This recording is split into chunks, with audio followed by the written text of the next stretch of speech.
Good morning. আজকে হচ্ছে শনিবার। আজকের ব্লগটা স্টার্ট করলাম, এখন বাজে 11টা। আর এই কয়দিন না জানো আমি ব্লগ স্টার্টই করতে পারিনি। ভিডিও ক্লিপগুলো করেছি টুকটুক করে, সেইগুলো আর আমি আপলোড করতে পারিনি। মানে ব্লগটাকে এডিটও করতে পারিনি, কিচ্ছু না। কেন জানো? কারণ আমার ফোনটার কি হলো হঠাৎ করে, কোনো রকমের নেটও কানেকশান হচ্ছে না, কিছু হচ্ছে না, কোনো কাজ করতে পারছি না, টাচ কাজ করছে না। হঠাৎ করে ফোনটা ডিস্টার্ব শুরু হয়ে গেছে। কিন্তু ফোনটা বেশি দিনের না, জাস্ট 2 বছর না 2.5 বছর হয়েছে। যাই হোক, অবশেষে ছেলের শরণাগত হতে হলো।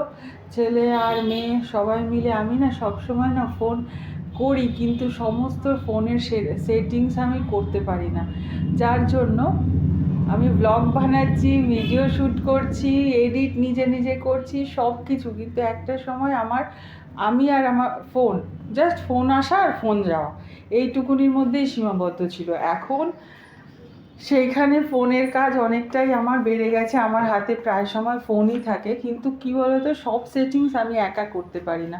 ছেলের জন্য বসেছিলাম, যাই হোক ছেলে মোটামুটি কমপ্লিট করে দিল আজকে। তাই জন্য আমি ব্লগটা একটু ইন্ট্রোডাকশান দিয়ে স্টার্ট করছি। এবার দেখি বাকি যে আজকের যে ব্লগটা হবে সেটা না টুকরো টুকরো কিছু অংশ জুড়ে ব্লগটাকে বানাবো। মানে একদিনেরই যে আজকে শনিবারের পুরো গল্প তোমাদের সাথে শেয়ার করতে পারবো তা না, কিন্তু আজকে শনিবারের বেশ ভালো একটা আকর্ষণীয় জিনিস আছে জানো, আমিও দেখার জন্য বেশ উৎসাহিত।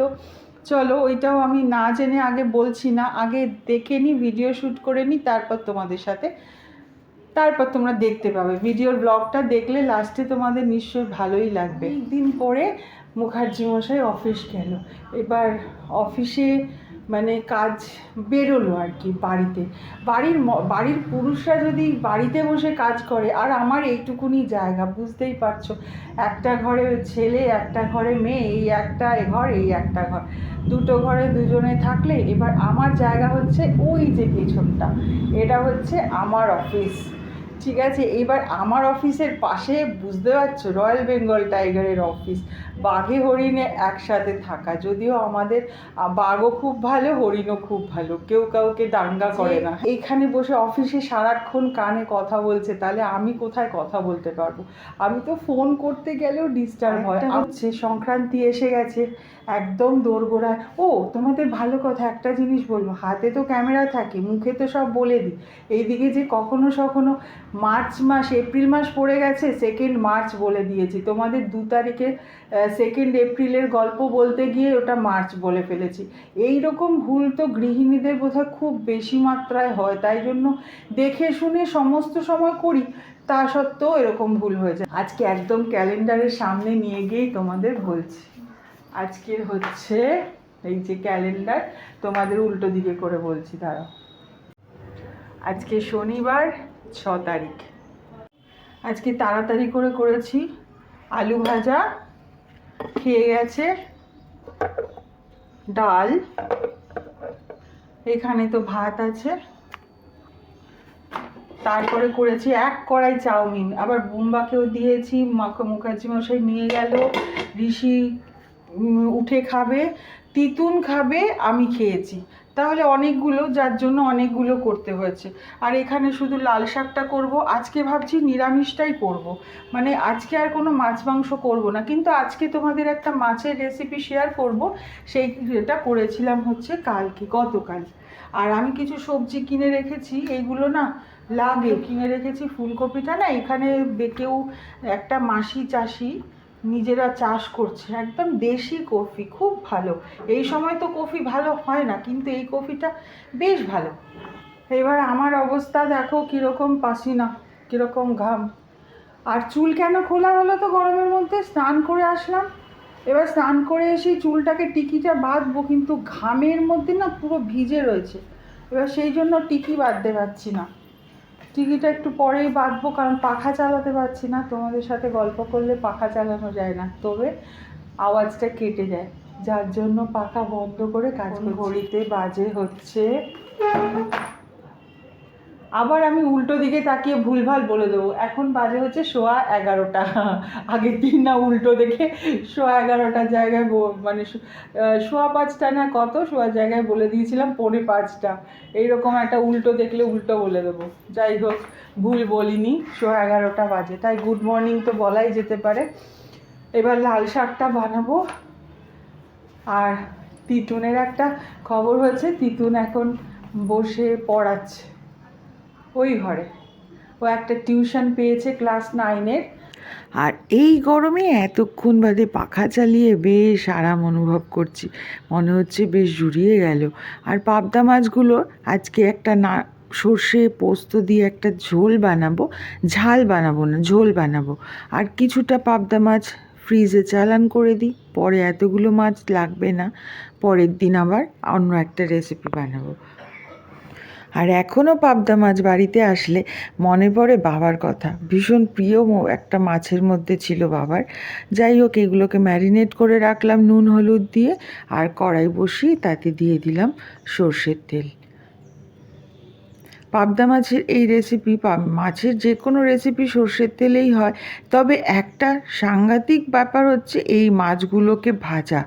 এই বিনা আঁশের মাছে এত ফাটে, তার জন্য একটু কাঁচা সর্ষের তেল মাখিয়ে নিলাম। তাতে ফাটবে না তা না, তবে অল্প ফাটবে, ওই রকম অ্যাটম বোমের মতন চারদিকে ছড়াবে না।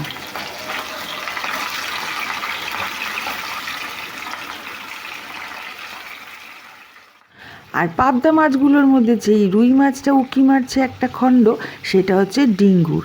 কারণ ডিঙ্গু মাছ খেতে ভালোবাসে ভীষণ, কিন্তু এইসব লম্বা জাতীয় মাছ খায় না। রুই কিংবা কাতলা খুব ভালোবাসে খেতে। যাই হোক, কথা বলতে বলতে চাপের অধ্যায়টা শেষ হয়ে গেল। চাপের কারণ এই মাছ ভাজা বা ভাজাভুজির ক্ষেত্রেই বিশেষ করে না গায়ে ফোসকা পড়ার চান্স থাকে, ওই অ্যাটম বমের মতন ফেটে আসে। তখন কিন্তু তেঁতুল একটুখানি জলে গুলে লাগিয়ে দিলে কোনো ফোসকাও পড়ে না, আর মিনিট 5-এর মধ্যে জ্বালা যন্ত্রণাও পুড়িয়ে যায়, সব শেষ হয়ে যায়। তো সেই জন্য তেঁতুল যখন বাড়িতে সবসময় রাখাটা ভীষণ দরকার। এদিকে একটু কালো জিরে কাঁচা লঙ্কা দিয়ে হলুদ গুঁড়ো লঙ্কার গুঁড়ো জলে ভিজিয়ে দিয়েছিলাম, সেটা দিয়ে ভালো করে কষিয়ে তারপর দিয়ে দিলাম গ্রেট করা একটা বড় টমেটো, তারপর একটু জল দিয়ে দিলাম নুন, দিয়ে একটু কষিয়ে নেব ভালো করে। ব্যাস, রান্নাটা প্রায় হয়ে গেছে। এবার জলটা একটু ফুটতে না ফুটতেই দিয়ে দিলাম সর্ষে পোস্ত বেটে রাখাটা, একটু ছেঁকে দিলাম, কারণ সর্ষে আছে বলে ওই খোসাগুলো আমি খুব একটা খাই না। পেটের একটু প্রবলেম থাকলে খোসাগুলোতে বেশ প্রবলেম হয়। একটু জল মিশিয়ে ওটাকে ছেঁকে নিলাম ভালো করে, যাতে শুধুমাত্র খোসাগুলো বেরিয়ে যায়। এবারে ঝোলটা একটুখানি ফুটে উঠুক, তারপরে দিয়ে দেব মাছগুলো। যেহেতু নরম একদম মাছ, তাই মাছ দেওয়ার পরে খুব একটা ফোটাবো না। ব্যাস, আজকের রান্না এখানেই কমপ্লিট। একটু ওপর দিয়ে যদি ধনেপাতা ছড়িয়ে দেওয়া যেত, কিন্তু যথারীতি ধনেপাতা বাড়ন্ত, তাই মাছটাই আজকের মতন সার্ভ করে নিলাম। আজকের মেনুতে ছিল শুধুই পাবদা মাছ, কিন্তু সকালের একটু আলু ভাজা ছিল, সেটাও নিয়ে নিয়েছি। আর দারুণ হয়েছিল আজকের মাছের রেসিপিটা। 2:10 আমি একটা শাড়ি পরে নিয়েছি, যাব একটু বান্ধবীর সাথে। সকালে বলছিলাম না যে একটা আকর্ষণীয় জিনিস আছে, সেটা হচ্ছে এখানে না উড়িয়া কমিউনিটি সামনেই খুব সুন্দর করে জগন্নাথ পুজো করে, জগন্নাথ বলরাম সুভদ্রা। সেইখানেই যাচ্ছি, দেখে আসি কীরকম হয়। আর আজকে দুপুরেই ভর দুপুরে কেন যাচ্ছি বলো তো, বলেছে একটু ভোগও পাওয়া যাবে। আর আমি ভোগ খেতে তো জানো ভীষণ ভালোবাসি, যদি ঠাকুরের প্রসাদ পাওয়া যায়। আর চলো, প্রভু জগন্নাথ দেব সকলের মঙ্গল করুক, দেখে আসি। একটু তাকাও, এই তো ভর দুপুরে আমরা চলেছি।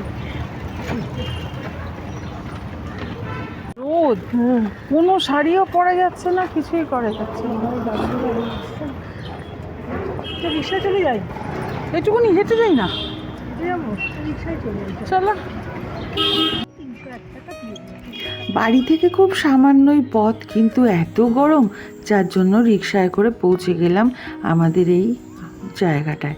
এত সুন্দর করে জগন্নাথ দেবের পুজো করছে, এর আগের বছর ভিডিওতে আমার ব্লগে করা ছিল, কিন্তু তখন বুঝতে পারিনি যে এটা ব্যাপারটা কি হচ্ছে। এবার বুঝলাম যে এখানে যত উড়িয়া কমিউনিটি আছে, সেই সবাই মিলে এখানে জগন্নাথ দেবের পুজো করে। এত সুন্দর করে 3 দিনব্যাপী অনুষ্ঠান হয়। রাত্রিবেলা এখানে নানা রকমের ভজনমূলক অনুষ্ঠান, তারপরে খাওয়া দাওয়া, যেটা গত বছর হয়তো এতটা হয়নি, এবার আরও সুন্দর করে করেছে।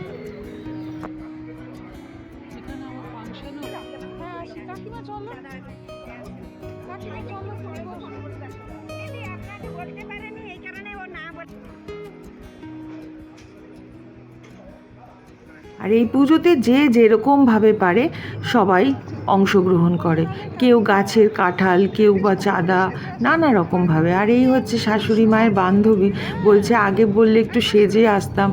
আর মৌসুমি, আর মৌসুমির মা জেঠিমণি।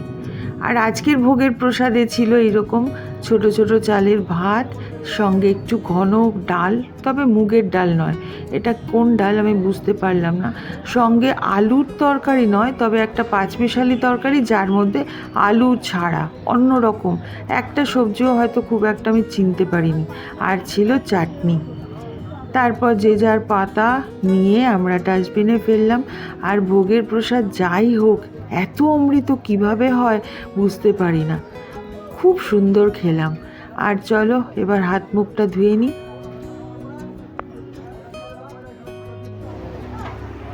আর এখানে সবাই ভোগ রান্না করছে।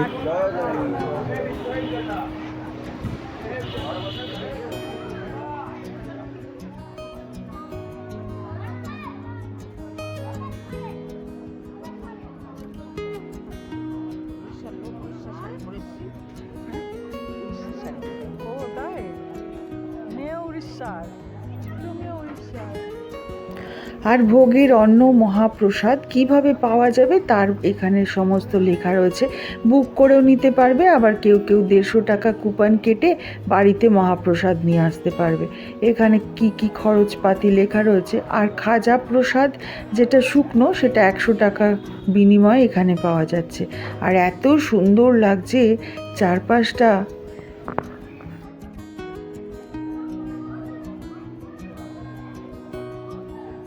আর আমার বান্ধবী যে মৌসুমি, তার মায়ের মানত ছিল নাকের নথ দেবে, তাই জন্য সমস্ত ফুলের নাকের নথ বানিয়ে তা দেওয়া হয়েছে।